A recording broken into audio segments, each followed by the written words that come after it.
अगर आप कभी रात के वक्त किसी ऐसी अजीब व गरीब नूडल शॉप के पास से गुजरें, खास तौर पर वो दुकान जो अनोखी रोशनी फैला रही हो, तो जरा मोहतात हो जाएं।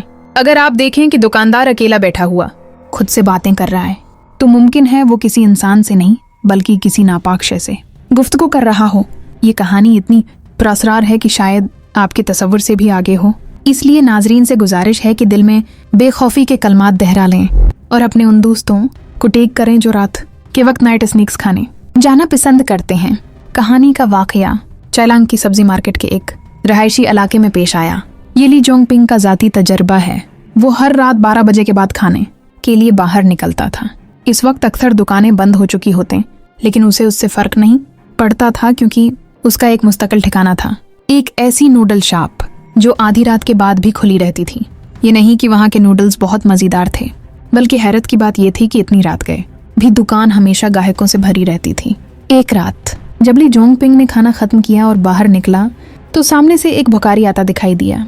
उसने सोचा कि आधी रात को भीख मांगना भी आसान नहीं, इसलिए जेब से 5 युआन निकालकर भिखारी को दे दिए। लेकिन भिखारी जैसे कुछ कहना चाहता था, मगर ली जोंगपिंग ने उसकी बात पर ध्यान न दिया और वहां से चला गया। अगली रात वो फिर उसी नूडल शॉप पर गया। जैसे ही वो दुकान के करीब पहुंचा, देखा वही भिखारी बाहर बैठा है।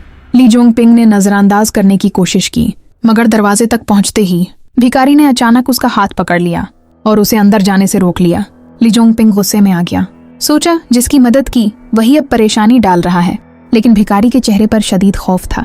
वो कपकपाती आवाज में बोला, इधर मत जाओ, वहाँ जो नूडल्स खा रहे हैं वो इंसान नहीं है। ली जोंगपिंग को लगा ये पागल है। इसका हाथ झटक कर अंदर चला गया। अगरचा वो भिखारी की बातों पर यकीन नहीं करता था, फिर भी उसने दुकान के अंदर बैठे लोगों को गौर से देखा। सब के सब आम इंसानों की तरह खा पी रहे थे। किसी के रवैये में कोई गैर मामूली बात नहीं थी। वो हंस दिया और सिर झुकाकर अपना नूडल खाने लगा। मगर जैसे ही वो बाहर निकला, वही भिखारी फिर दौड़कर आया और उसका रास्ता रोक लिया।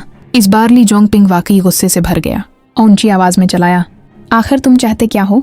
तब भिखारी ने अपनी जेब से एक नीली सी छोटी बोतल निकाली और कहा, उसके अंदर का माया अपनी भनुओं पर लगा लो, फिर तुम असल में देख पाओगे कि वो लोग कौन हैं, ताकि वो भिखारी मजीद उसके पीछे न पड़े। ली जोंगपिंग ने वो नीली शीशी ले ली और फौरन घर की तरफ दौड़ गया। घर पहुंचकर उसने तजस्सुस से बोतल खोली, मगर समझ नहीं पाया कि उसमें आखिर है क्या। तीसरे दिन रात के वक्त वो फिर हमेशा की तरह उसी नूडल शॉप पर गया। उसने भिखारी की हिदायत के मुताबिक चुपके से उस माया को अपनी भनुओं पर लगा लिया। अचानक उसकी आंखों में जैसे कोई साफ शफाफ रोशनी भर गई। फिर उसने नूडल शॉप के अंदर मौजूद ग्राहकों को गौर से देखा और जो मंजर उसके सामने आया वो उसकी जिंदगी का सबसे खौफनाक लम्हा बन गया। वो सब लोग जो अभी तक आम इंसानों की तरह दुख रहे थे, अब उनके चेहरे नीले, बेजान और मर्दों जैसे हो चुके थे। मगर वो सब ऐसे बैठे थे जैसे कुछ हुआ ही नहीं और बड़े मजे से कीड़ों से भरी हुई नूडल्स खा रहे थे। ये देखकर ली जोंगपिंग का दिल दहल गया। उसने फौरन नजरें झुका लीं, मगर जैसे ही उसने अपनी प्लेट की तरफ देखा, उसकी अपनी गोश्त वाली नूडल्स भी बदल चुकी थीं। एक गंदी, गाढ़ी, कीड़ों से भरी हुई गलीज चीज में वो चीख मारकर खड़ा हो गया। लेकिन उसकी चीख ने वहां मौजूद तमाम बदरूहों की तोजा अपनी तरफ खींच ली। डरा हुआ ली जोंगपिंग दरवाजे की तरफ भागा, मगर भागते हुए वो किसी के बाजू से टकरा गया। वो नूडल शॉप का मालिक था। मालिक ने प्रस्कून लहजे में पूछा, क्या तुमने कुछ देखा है?